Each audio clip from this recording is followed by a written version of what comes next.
The cameras flash. The air is electric. Meghan Markle sits across from the interviewer, her face calm but her eyes betraying years of restraint. Then, she says it, quietly, almost trembling, but with an edge of defiance. They never wanted my children to be called prince or princess. Before we continue, please hit the like button, subscribe to the channel, and turn on the notification bell for updates. The room freezes. It's the sentence that cracks the silence she's held for years, and it instantly sends ripples through royal circles, across media networks, and deep into the public's consciousness. This is not the Meghan the world first met, the smiling duchess in a Givenchy gown waving beside Prince Harry on their wedding day. This is the Meghan who has lived through the quiet storms of royal politics, the one who watched from behind gilded palace walls as unseen forces decided whether her children were worthy of titles that should have been theirs by birthright. And now, after years of whispers, leaks, and speculation, she's decided to speak. It's easy to forget that Archie Harrison Mountbatten Windsor and Lillibet Diana are not just royal children. They are symbols of something much larger. Their story, as Meghan tells it, is not just about tradition. It's about power, bloodlines, and a struggle for identity inside one of the world's most rigid institutions. The question that haunted Meghan wasn't just, why were they denied titles? But, what did that decision reveal about the system she had married into?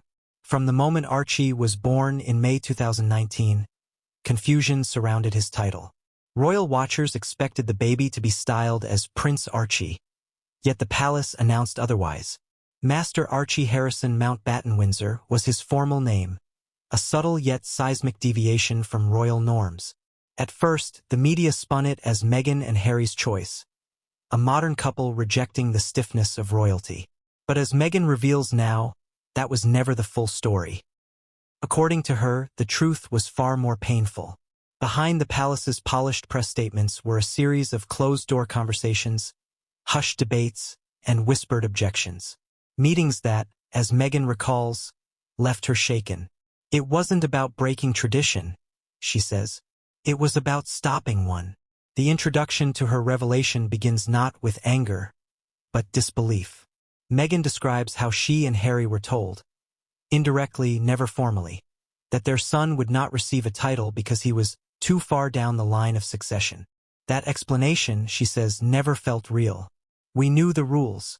We knew how titles worked. It wasn't about the order. It was about the optics. She pauses in the interview, her voice steady but the emotion palpable. There were concerns, questions about what our son would look like, what it would mean for the image of the monarchy. That was the moment her faith in the institution began to crack. Through this video, we will journey deep into the corridors of Buckingham Palace, the silent rooms where decisions were made that shaped not only royal history, but the personal lives of a young family torn between duty and identity. Meghan reveals, for the first time in detail, the inner struggle that followed, the heartbreak of watching her children's names politicized, the loneliness of confronting centuries of unspoken hierarchy, and the resilience it took to finally say, enough. The introduction of this story is not just about one woman speaking out. It's about what happens when silence becomes unbearable. To understand why this moment matters, we have to revisit those early years, the tension, the secrecy, the unofficial policies that governed the royal machine. When Meghan says, "They never wanted my children to be called prince or princess," she isn't exaggerating. She's pointing to a mindset, one that clashed with the modern world's expectations of equality and inclusion. Those close to the palace at the time recall the atmosphere as uneasy. There were debates about precedent, about keeping things in order, and about not overcomplicating the family dynamic. But what Meghan remembers is something deeper, an invisible wall that seemed to rise every time she asked questions. Every request was met with resistance. Every explanation felt rehearsed. It became clear, it wasn't about what was right by law. It was about what was comfortable for them. The middle of her account dives into the emotional toll. The sleepless nights, the tears behind closed doors, the calls with Harry where both wondered if they were overreacting. "I asked myself if I was being too sensitive," Meghan admits. But when you're told that your child might not receive the same protection as others, That's not sensitivity. That's fear. It wasn't just about titles, it was about security, identity, and fairness. Meghan recalls how palace aides told her that since Archie wouldn't be a prince, he wouldn't automatically receive royal security protection. That's when I broke, she confesses. Because the title wasn't about privilege, it was about safety. They were saying, he's not important enough to protect. Her words cut through the screen. For a mother, this wasn't politics, it was survival. As the story builds toward the end of the introduction, the tone shifts from pain to determination. Meghan describes how Harry stood by her through the turmoil, torn between family loyalty and the instinct to protect his wife and children. He told me, if they take his title, they take our peace. And he was right, because that was the moment we realized we weren't just fighting for tradition. We were fighting for truth. And then came the quiet decision to step back from royal duties, the so-called Megxit. The world saw it as rebellion. But inside, Meghan says, it was an act of self-preservation. We needed to breathe, she says softly. We needed to raise our children in a world where their worth wasn't decided by someone else's comfort. The introduction closes with the weight of her final words.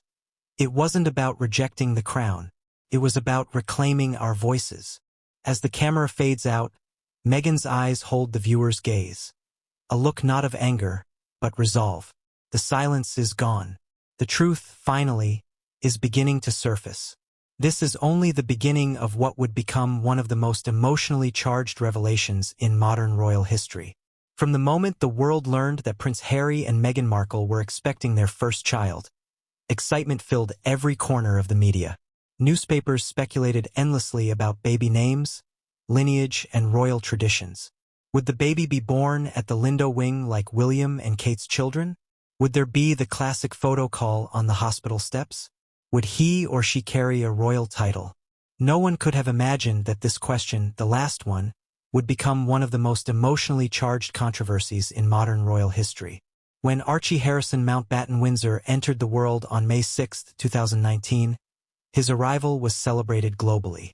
Yet, something about the announcement felt strange to those who had followed royal customs for decades. There was no mention of Prince or His Royal Highness. Instead, the palace issued a subdued statement referring to him simply as Master Archie. To the casual observer, this seemed like a minor detail. But to those who understood the intricate web of royal hierarchy, it was an unmistakable signal that something had changed. Meghan remembers that day vividly. The joy of holding her newborn son was pure, but it was quickly overshadowed by confusion and unease. I didn't understand it, she later recalled. I thought maybe it was just the timing, that the titles would come later. But when we asked, the answer was no. And it wasn't a discussion. It was a decision. Inside the palace, the conversation about Archie's title had begun long before his birth. Advisors, courtiers, and senior members of the royal household were already debating what role this child would play in the monarchy's future. Some argued that modernity called for a leaner royal family, with fewer titled members. Others suggested that denying Archie a title could help shield him from the intense media spotlight that had tormented Harry since childhood. But there was another faction, quiet, powerful, and deeply traditional, that saw things differently. To them, the title of prince carried an almost sacred weight, reserved for those deemed core royals. Meghan's presence in the family, her background, and her outspokenness had already caused unease among this group. The idea of her child, half American, biracial, and outside the strict royal mold, holding a title equal to those born of centuries-old bloodlines was, for some, unthinkable. As Harry tried to navigate the delicate politics, Meghan found herself increasingly isolated. I wasn't just an outsider. I was the reminder that the monarchy was changing, she later said. And not everyone wanted that change. In private, Harry confronted his family members. He wanted to understand why his child would be treated differently. The responses he received were evasive, wrapped in the language of protocol and tradition. One aide reportedly told him, the decision is in line with precedent, but couldn't point to any instance where precedent had applied this way before. Another hinted that when his father became king, the situation might change. The uncertainty only deepened the couple's frustration.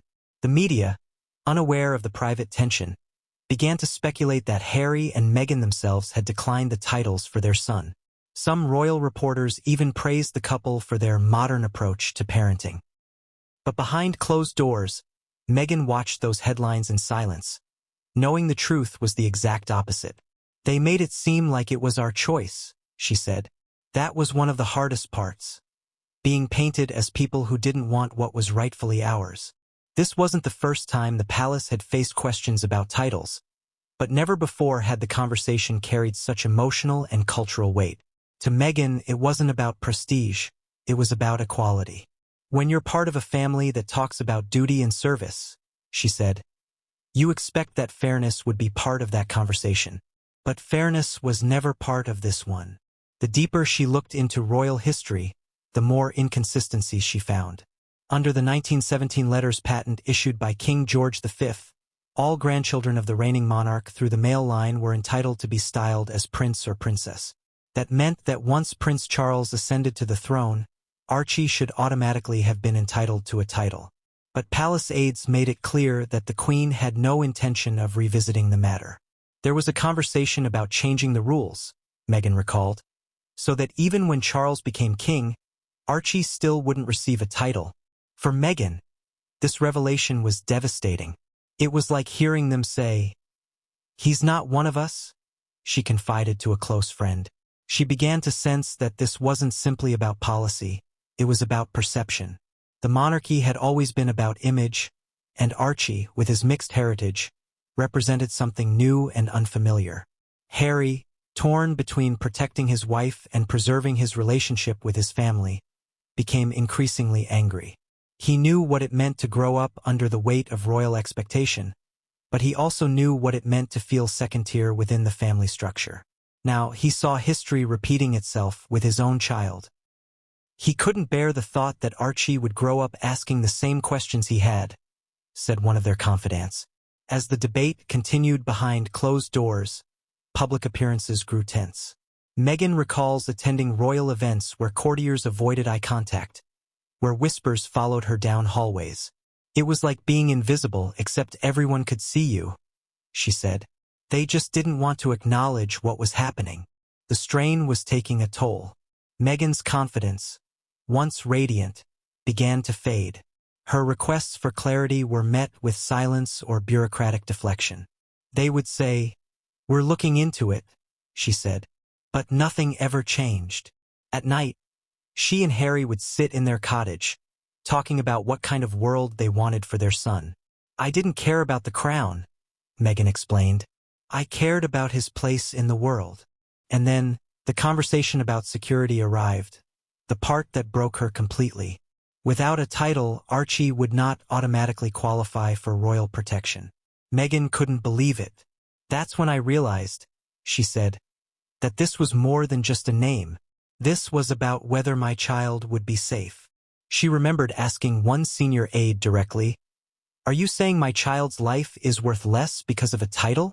The aide reportedly said nothing. He just looked at me, blankly, like I had asked something impolite. As days turned to weeks, the reality sank in. Archie's future had been quietly decided by people who would never meet him, people more concerned about optics than humanity. They talked about how it would look if there were too many little princes and princesses, Meghan said. But what they really meant was how it would look if one of them didn't fit their image. The emotional weight of those words stayed with her. She began to withdraw from public life, focusing instead on her son's well-being. "I told Harry I couldn't keep fighting a system that didn't want to see us as a family," she said. "He told me, 'Then we'll stop asking for permission.'" That decision marked the beginning of their slow exit from royal life. But at that time, they didn't yet realize how much deeper the resistance ran, or how much it would cost them emotionally. The denial of Archie's title wasn't the end of a story. It was the beginning of one. Meghan looks back on those early months now with a mix of sadness and resolve. "When you love someone, you don't measure them by their title," she says. "But when the world does, and when that world is your family, it cuts deeper than you can explain." As she speaks, you sense the echo of every sleepless night, every unanswered question, every forced smile during royal events. The story of Archie's title was never just a footnote in royal history. It was a battle that revealed the quiet machinery of control operating behind the palace gates. And for Meghan, it was the moment she realized that silence would no longer protect her family. She had seen enough, heard enough, and lost enough faith to know that one day, she would have to tell the world what really happened. That day, as this chapter begins to show, had finally come. The royal family is built on centuries of rules, traditions, and secret codes, many of which are not written anywhere. These rules decide who is honored, who is silenced, and who is left in the background. When Meghan Markle began to question why her children were being treated differently, she quickly discovered that behind every polite explanation was a web of power designed to protect one thing above all: the institution itself. It started with a phrase that seemed harmless: the letters patent of 1917. Palace officials brought it up whenever Meghan or Harry pressed for answers about Archie's title. They said, according to royal tradition, the letters patent determines who holds the title of prince or princess. But the more Meghan asked, the less clear the answers became. She and Harry began doing their own research. They learned that the letters patent was a decree issued by King George V, the great-grandfather of the current generation of royals. The decree was meant to limit the number of people holding royal titles, keeping the monarchy smaller and more manageable. It stated that only the children of the monarch, the grandchildren in the direct male line, and the eldest son of the Prince of Wales would be entitled to be called prince or princess. By that definition, when Queen Elizabeth was the reigning monarch, only the children and grandchildren of her sons, Charles, Andrew, and Edward, were automatically eligible. This meant Archie, as the great-grandchild of the Queen, technically fell outside that circle. But that technicality wasn't the full story.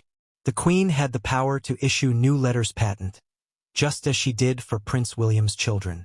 When Prince George was born, Her Majesty extended the rule so that all of William's children, not just his eldest, would have royal titles. She could have done the same for Archie, but she didn't. That omission spoke volumes.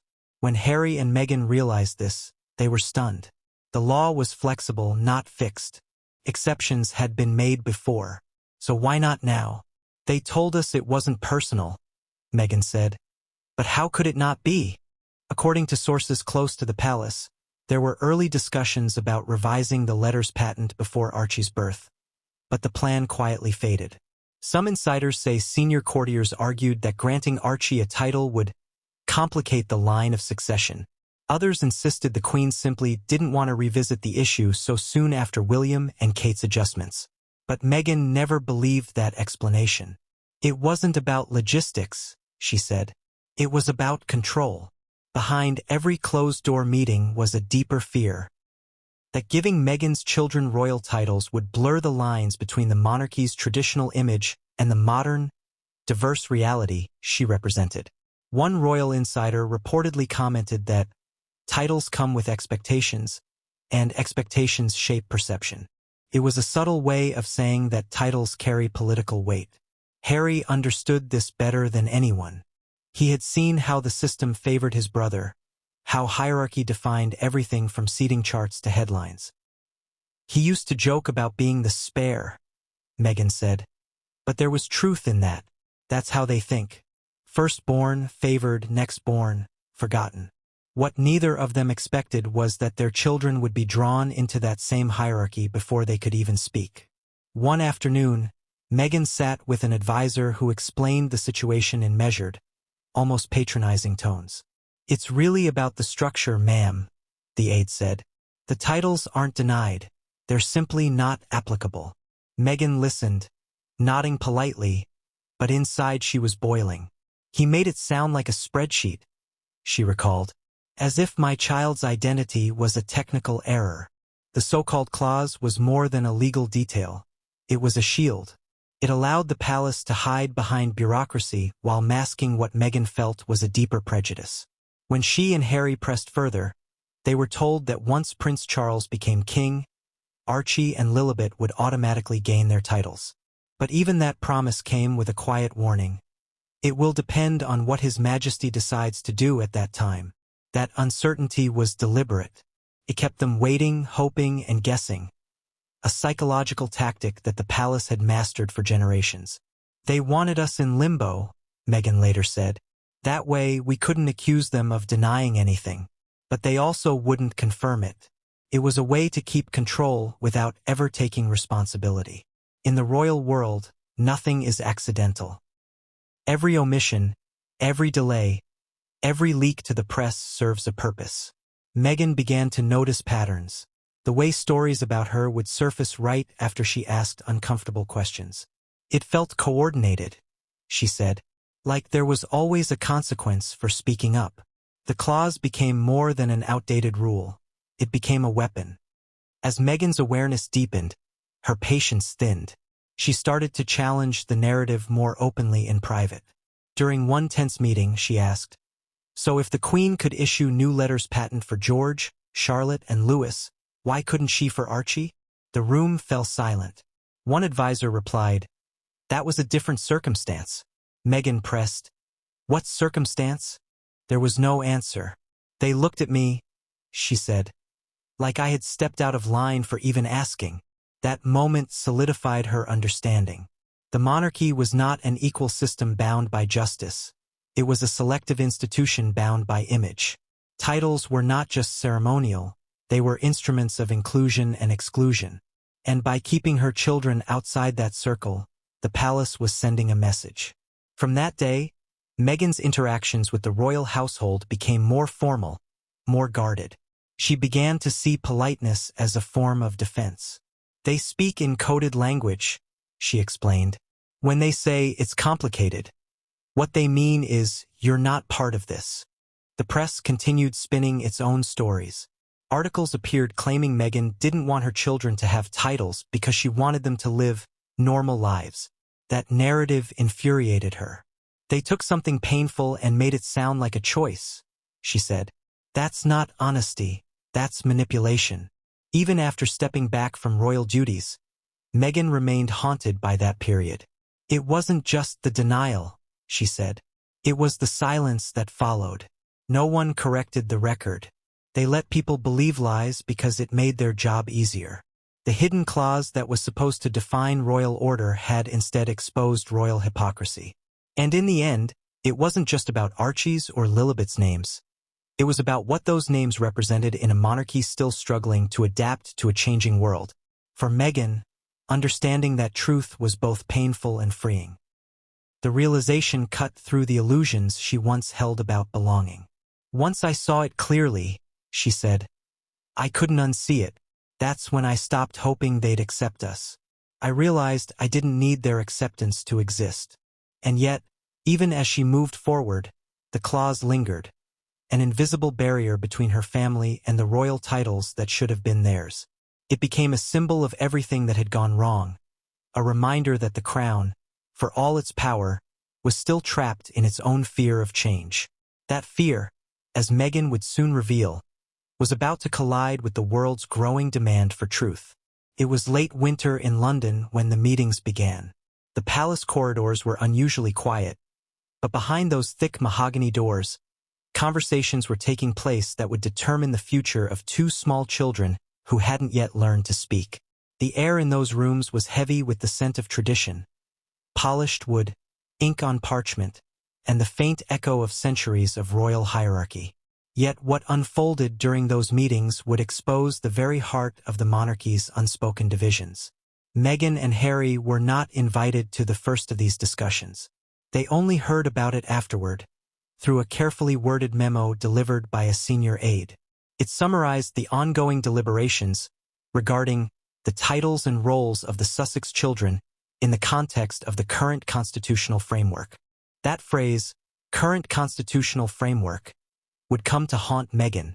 "It sounded so official, so neutral," she later said. "But I could feel the distance in every word. They were talking about my children like they were paperwork." Harry immediately requested a meeting of his own. He wanted clarity. He wanted transparency. What he got instead was the same polished diplomacy that had defined his entire life within the institution. "We'll revisit the matter when the time is appropriate," one official said with a faint smile. There are precedents to consider and sensitivities to manage. The second meeting took place a week later, this time with Harry present. Meghan stayed behind at Frogmore Cottage, pacing the living room while Archie slept upstairs. She knew something was wrong when Harry returned that evening, his face pale, his voice strained. He sat down, exhaled, and said quietly, "They're not going to do it. They don't want to." According to Harry, the conversation had been tense from the beginning. When he asked directly whether his son would ever receive a title, one senior royal allegedly said, "Titles are not automatic, even when technically entitled. They are conferred based on the monarch's discretion and the needs of the institution." Harry pressed, "But what are those needs?" The answer was silence. It was the kind of silence that said more than words ever could. The next day, another meeting was scheduled, this time involving a small circle of senior advisors and 2 family members. Though Meghan was not present, she would later hear detailed accounts from Harry and one sympathetic staffer. The tone of the conversation, she recalled, was icy, professional, and detached. It was as though the decision had already been made, and they were simply formalizing it. In that meeting, one advisor reportedly argued that granting Archie a title would raise expectations about his future involvement in royal duties, something the institution wanted to avoid. Another added that the public was sensitive to expanding the number of working royals, especially amid growing scrutiny of taxpayer-funded expenses. But beneath those pragmatic excuses, Meghan sensed an undertone that was never spoken aloud. They kept using words like manage optics and public perception, she said. What they meant was, "We don't want to deal with the image of a mixed-race prince." The phrase public perception would appear in multiple documents afterward, always vague, always cloaked in bureaucratic language. For Meghan, it became code for something deeper and uglier. They couldn't say it outright, so they buried it in policy talk, she explained. As the meetings dragged on, the atmosphere in the palace shifted. Staffers who had once been polite began to keep their distance. Invitations to family lunches stopped coming. Meghan noticed that the briefings given to the press subtly began to change tone. Where once the couple had been described as refreshing and modern, they were now called difficult and divisive. Every headline seemed designed to paint them as ungrateful. Meanwhile, more internal discussions continued, now focusing on the second child they were expecting. Even before Lilibet's birth, Meghan could sense the same resistance repeating itself. "I remember telling Harry," she said, "if they didn't want Archie to be called Prince, what makes you think they'll want it for her?" One afternoon, Meghan decided to confront the issue directly. She arranged a private audience with a senior royal, someone who had been part of those secret meetings. She went in hoping for honesty. What she got was avoidance. "They told me I should focus on family, not titles," she said. "They said it as if I was being unreasonable, as if caring about your child's treatment was vanity." After that meeting, Meghan left the palace in tears. It wasn't just what was said, she remembered. It was the way it was said, like a teacher scolding a child. She called Harry, who was away on official duty at the time, and broke down. "I told him I didn't think I could take it anymore," she said. "He told me, 'Hold on, we'll make it through this.' They can't hide the truth forever." But the truth was buried deeper than either of them expected. Behind those closed doors, advisors began drafting official talking points in case the issue became public. Their plan was simple: portray Meghan and Harry as the ones who had chosen to forgo titles for their children. That narrative would protect the palace's image and shift public blame. When Meghan learned about this, she felt betrayed. "They were planning to lie," she said, "and they were doing it before the story even broke." Harry confronted one senior aide about the communication strategy. The aide reportedly shrugged. "Public perception is everything," he said. "You'll thank us later." Harry didn't thank them. He left the room, slamming the door behind him. Meanwhile, Meghan began to realize how deep the isolation went. Phone calls went unanswered. Meetings she requested were postponed indefinitely. Even staff who once supported her began to act cautiously, afraid of being seen as too sympathetic. The machinery of the monarchy had closed ranks. At night, she and Harry would sit in their garden, trying to process everything. "We used to dream about raising our children with love and openness," Meghan said. "Now we were being forced to explain to the world why their own family refused to recognize them fully." The pressure only grew when the couple's private conversations began leaking to the press. Meghan suspected someone inside the palace was feeding information to journalists. "We would talk about something behind closed doors," she said. And the next morning it would be in the papers, twisted. It became clear that these leaks were not accidents, they were tactics. The more Meghan spoke out privately, the harsher the headlines became. She was branded demanding, spoiled, obsessed with status. It was a coordinated narrative that stripped the humanity out of her story. "They were shaping the public before I even had a chance to tell my side," she said. The meetings that followed became more performative, pretenses of diplomacy masking decisions already made. Meghan stopped attending them altogether. "There's no point sitting at a table where your voice doesn't matter," she said. "You learn to stop expecting fairness." Harry, though loyal to his wife, was torn. He still hoped that reason might prevail. In one final attempt, he requested a meeting directly with the Queen. When he returned, Meghan saw the defeat in his eyes. "She listened," he said softly. "But she didn't decide. Others did."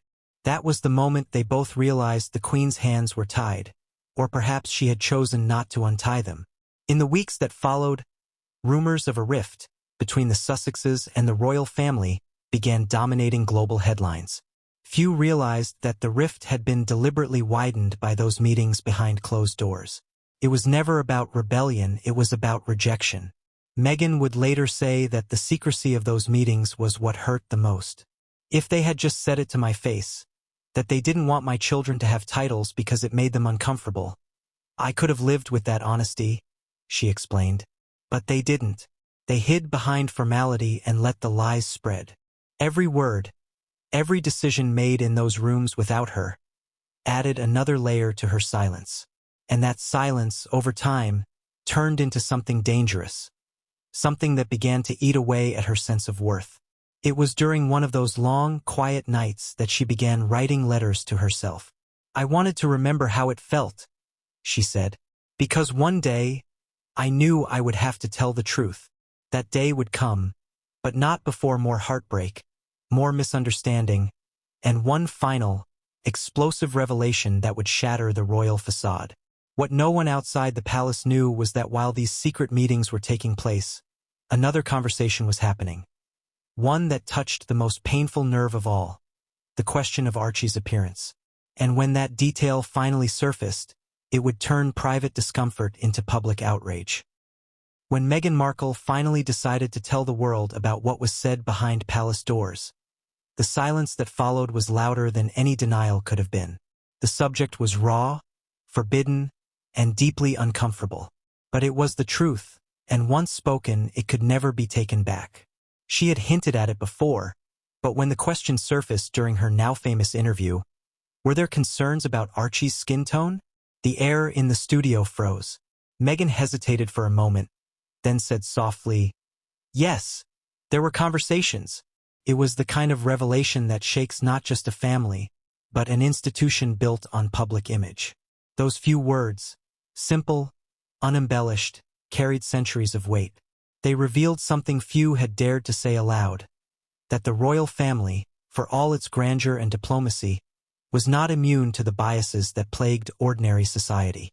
Meghan's tone was calm, but her eyes carried the exhaustion of someone who had carried that secret for far too long. "There were concerns," she repeated, "and it was relayed to us that there were conversations about what our child's skin tone might be when he was born." In that moment, millions of viewers understood what she had endured. But what the world didn't see was how those conversations had unfolded behind the scenes, months before Archie's birth, when anticipation was high and whispers were already circulating through the palace. Meghan remembers hearing about the first remark secondhand. A staffer, well-meaning but visibly uncomfortable, mentioned that certain people were curious about what the baby might look like. Meghan brushed it off at first, assuming it was gossip blown out of proportion. But then Harry confirmed it. He had been in a meeting when a family member asked, casually, as if discussing the weather, what the baby's complexion might be. Harry's immediate reaction was disbelief. He had grown up inside the royal system and had seen its flaws, but this was something he hadn't expected to come from within his own bloodline. He told me he didn't know how to respond, Meghan later said. He just froze. The question, though brief, carried implications that couldn't be ignored. It wasn't just about curiosity, it was about perception, lineage, and the public face of the monarchy. It was the tone, Meghan said. It wasn't asked with love or innocence. It was asked as a concern. That single moment marked a turning point in how Harry and Meghan viewed the institution. It changed the way they understood the decisions being made about their child's title, protection, and place within the royal hierarchy. When you hear something like that, Meghan explained, you realize it's not about tradition. It's about something deeper, something that has been embedded in the system for generations. The palace, of course, denied that race played any role in their decisions. Their official line was that private recollections may vary, but privately, Meghan knew what she and Harry had experienced. You don't forget words like that, she said quietly. After that meeting, Harry confronted his family privately. He told them it was unacceptable, said a source close to the couple. He was angry, hurt, and protective. The discussion reportedly became tense, with one royal attempting to downplay the comment as misunderstood. Harry, however, wasn't convinced. You can't misunderstand that kind of question, he told them. For Meghan, the aftermath was worse than the remark itself. Once it was said, everything started to make sense, she said. The resistance, the hesitation about titles, the subtle distancing, it all connected. She began to see how the institution's traditions often acted as a veil for bias. They called it protocol, but it felt like prejudice, she said. The emotional toll was immense. Meghan described feeling trapped, invisible, and unwelcome. It's one thing to be criticized by the press, she said. It's another to feel like your own family is questioning whether your child will fit their image. The stress of that period, she admitted, was one of the darkest chapters of her life. In private, Meghan leaned heavily on Harry for strength. He had always been fiercely loyal, but now he was caught between two worlds, his wife's pain and his family's silence. He tried to fix it, Meghan said. He went to them, he explained how much it hurt, and he asked them to address it. But instead of compassion, we got caution. Inside the palace, staffers whispered about sensitive subjects. Meetings were held to discuss how to manage the fallout if the issue ever became public. They were less concerned about what was said, Meghan said, and more about how it would look. The monarchy had long operated on the principle of discretion. Scandals were handled internally, never acknowledged openly. But this was different. Race was not something that could be spun into a headline or buried under tradition. It touched the core of the institution's relevance in a modern world. And Meghan's presence, American, biracial, outspoken, had already challenged centuries of royal identity. The racial undertone wasn't just present in conversation. It showed in the reactions, the subtle looks, the unspoken exclusions. Meghan recalls moments where she felt deliberately left out of key events or decisions. There were meetings I wasn't invited to attend, she said. I'd find out afterward that they discussed matters directly involving me. She noticed the patterns. The quiet avoidance, the polite smiles masking discomfort. They didn't have to say anything, she said. Their silence said enough. As the tension grew, Meghan began to experience anxiety. I would wake up dreading what new headline or rumor would come out that day, she said. Every story felt like a message from them. Stay in your place. The media narrative that followed her. Diva Duchess, difficult Meghan, ambitious outsider, echoed the same coded language of exclusion she was facing inside the palace. Harry stood by her side, but he too was unraveling. Friends described him as constantly on edge, torn between defending Meghan and preserving some semblance of relationship with his family. He felt like he was fighting a war with ghosts, said one friend. Every time he tried to make peace, the silence got louder. When Meghan finally spoke out publicly, it wasn't calculated, it was cathartic. She had stayed silent long enough. I kept waiting for someone to step in, to say this isn't who we are, she said. But no one did. Her decision to share her experience wasn't about revenge. It was about reclaiming her truth. They told me to stay quiet to protect the institution, she said. But silence was destroying me. The reaction was immediate and polarizing. Some praised her courage, others accused her of exaggeration. Royal loyalists dismissed her words as emotional and unfounded. Yet for millions watching around the world, especially people of color, her story resonated deeply. It wasn't just about Meghan, one commentator said. It was about the institution's ability to confront its own reflection. Inside Buckingham Palace, the crisis team went into overdrive. Statements were drafted, reviewed, softened, and delayed. When the official response finally came, it was only a few sentences long, measured, detached, and deliberately vague. The issues raised, particularly that of race, are concerning, it read. While some recollections may vary, they are taken very seriously and will be addressed by the family privately. That statement, while crafted to calm the storm, did the opposite. It fueled the belief that the palace's first instinct was to protect itself, not the people involved. Meghan's supporters saw it as a dismissal. Her critics saw it as a loophole. And Meghan, reading those words alone in California, felt the same cold detachment she had once felt walking through palace halls. They were still talking about me, she said. But never to me.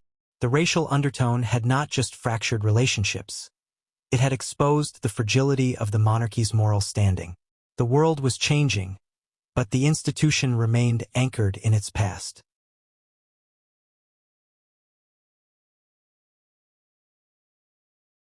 The silence from the palace was deafening. Not a single official statement, not a single word of defense.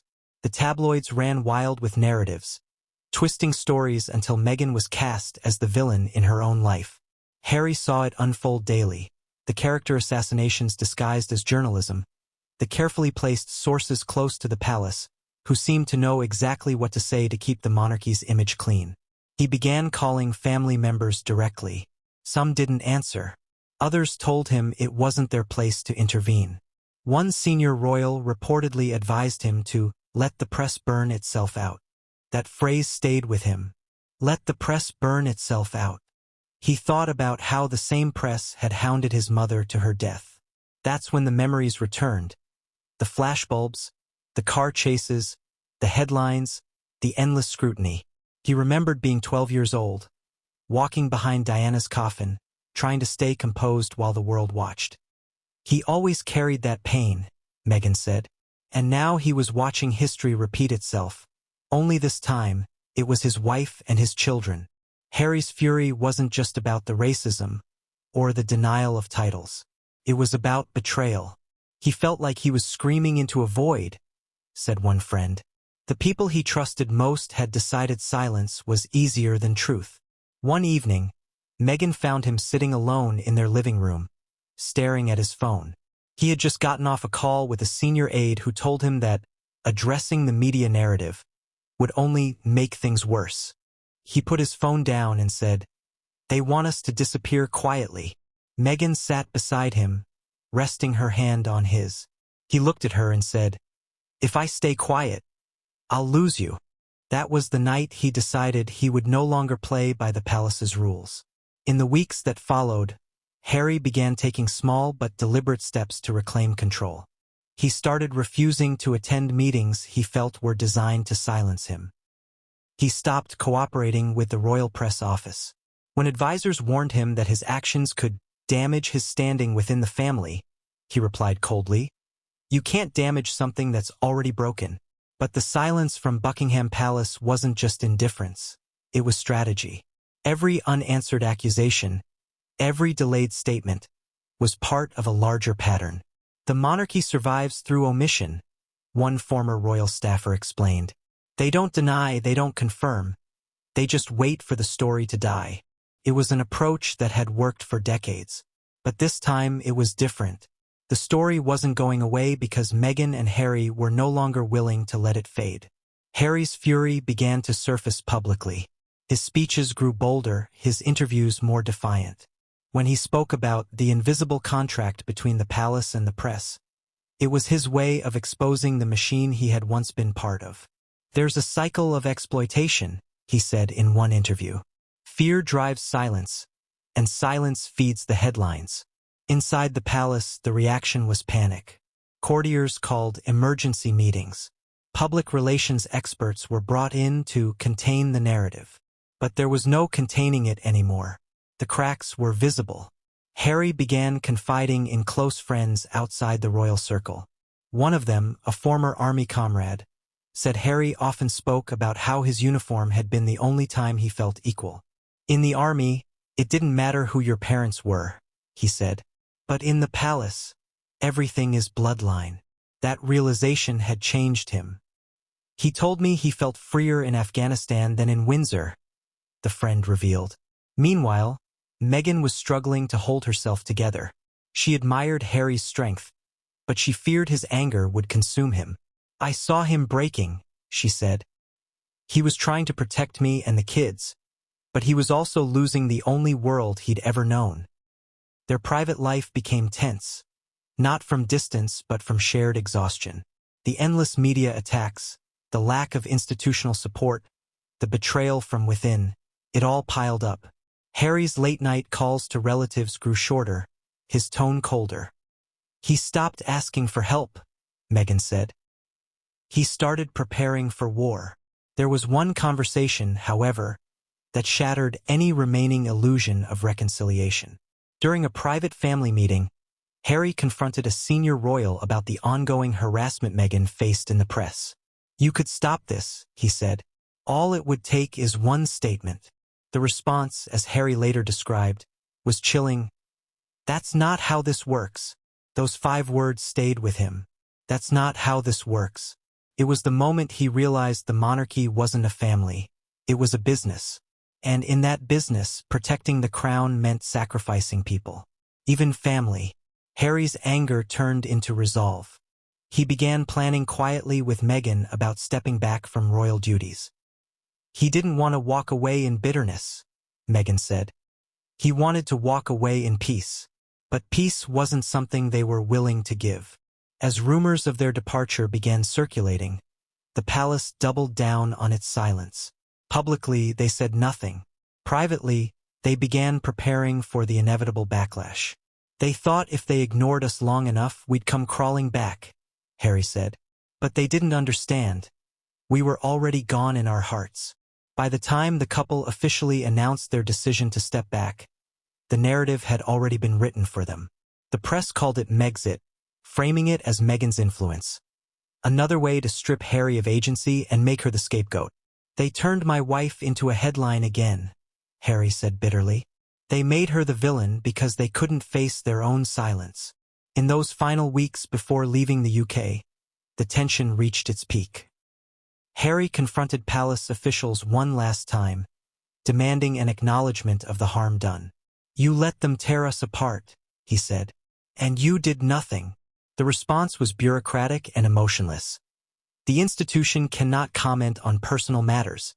It was the same sentence he had heard since the beginning, the same wall of silence that had protected the monarchy for centuries. But this time he refused to be trapped behind it. When they boarded the plane to California, Harry looked out the window, watching the clouds drift beneath him. Meghan sat beside him, holding Archie. The silence between them was heavy, but for the first time it wasn't oppressive. It was freedom. "He didn't look back," Meghan later said. "He couldn't." In California, away from the palace machinery, Harry's anger began to settle into clarity. He spoke openly for the first time about his pain, his mother's death, and the cycle of control he had broken. "I realized the silence wasn't peace," he said. "It was complicity." And yet, even across the ocean, the wall of silence followed them. The palace refused to respond, refused to acknowledge, refused to break its centuries-old rule of detachment. But the world was listening now. Harry had done what no royal before him had dared. He had broken the unspoken code. He had chosen truth over tradition, love over lineage. And in doing so, he had forced the world to see what lay beneath the crown's polished surface. But this was only the beginning. The war of silence had been broken, but what came next would test their strength more than anything before. Because even in freedom, the past was not done with them. Long before the Sussexes left the United Kingdom, the real battle wasn't happening behind palace gates. It was being fought in headlines. The war between the press and the palace was centuries old, but when Meghan Markle entered the royal picture, that war evolved into something darker, something relentless. It wasn't just a battle over perception, it was a campaign to define truth itself. And the palace, with its decades of experience in image management, was not prepared for a woman who refused to stay silent. From the very beginning, Meghan's relationship with the press was complicated. When she first began dating Harry, the tabloids framed her as a breath of fresh air, a modern fairy tale. But within months, the tone shifted. Stories began to surface about her diva demands, her Hollywood ego, her difficult relationship with palace staff. These weren't random pieces. They were coordinated, deliberate, and often eerily timed to coincide with private palace events. It wasn't coincidence, Meghan said later. Every time we questioned something internally, something about me would appear in the papers. It felt like punishment. Harry knew this pattern too well. He had seen it destroy his mother's peace, watched her cry as paparazzi stalked her through streets and alleys. The press, to him, wasn't just media, it was a weapon. And this time, that weapon was being turned on his wife. But what Harry hadn't fully understood until then was how deeply intertwined the palace and the press had become. The royal family's survival depended on maintaining public favor.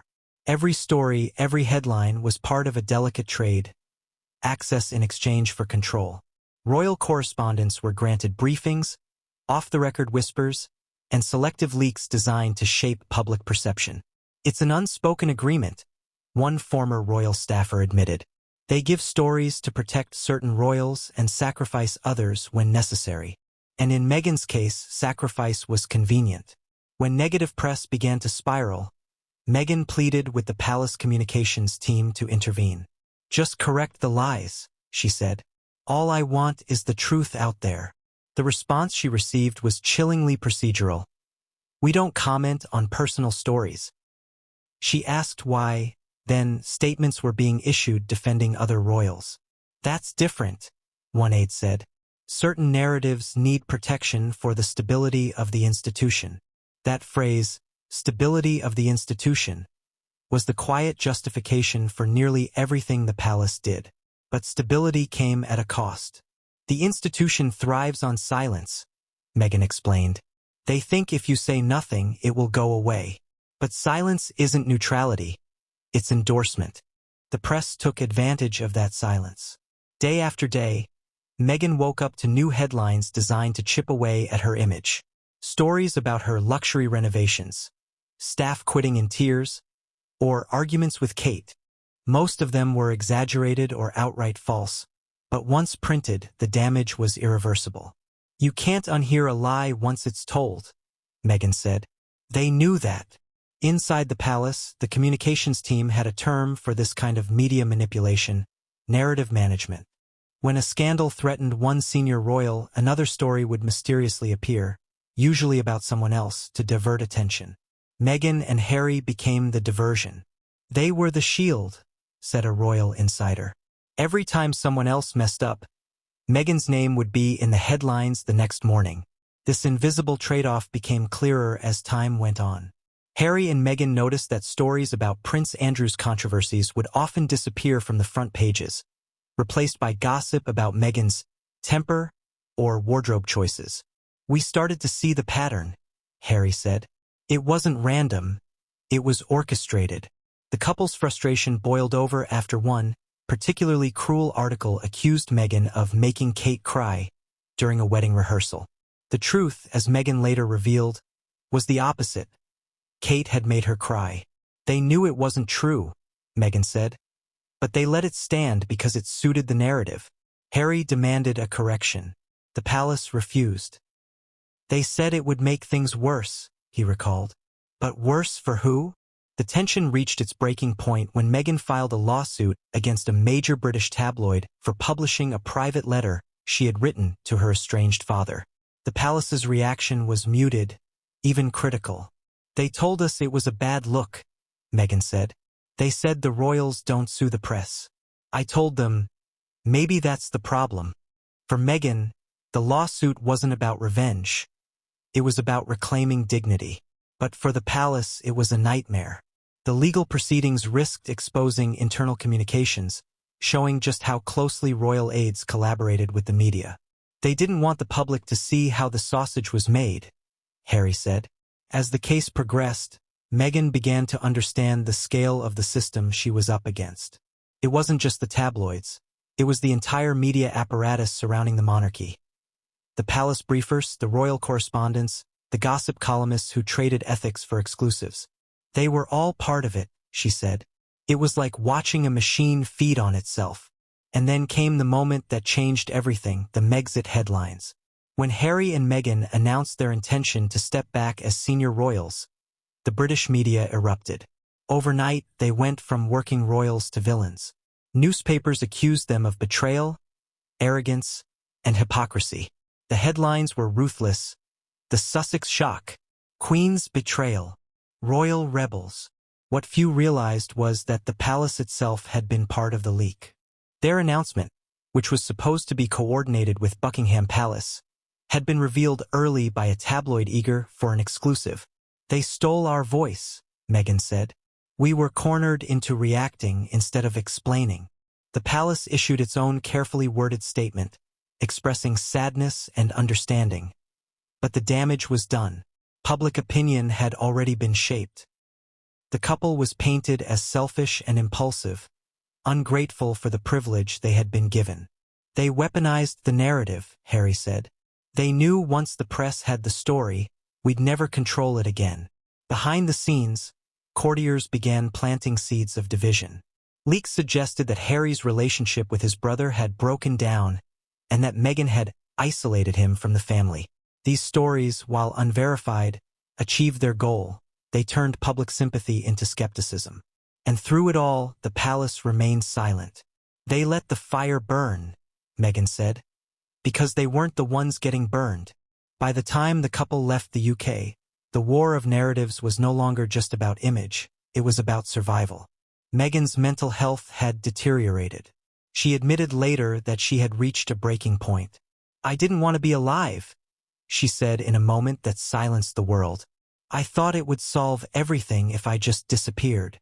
Those words revealed the human cost of the palace's silence and the press's cruelty. When Harry heard that, his fury reached its peak. He couldn't understand how the family that prided itself on compassion could watch her suffer and say nothing, said a close friend. He told them, if this kills her, her blood will be on your hands. Even after moving to California, the attacks continued. British tabloids sent photographers to their new home. Helicopters hovered above their property, and stories about them remained daily front-page news.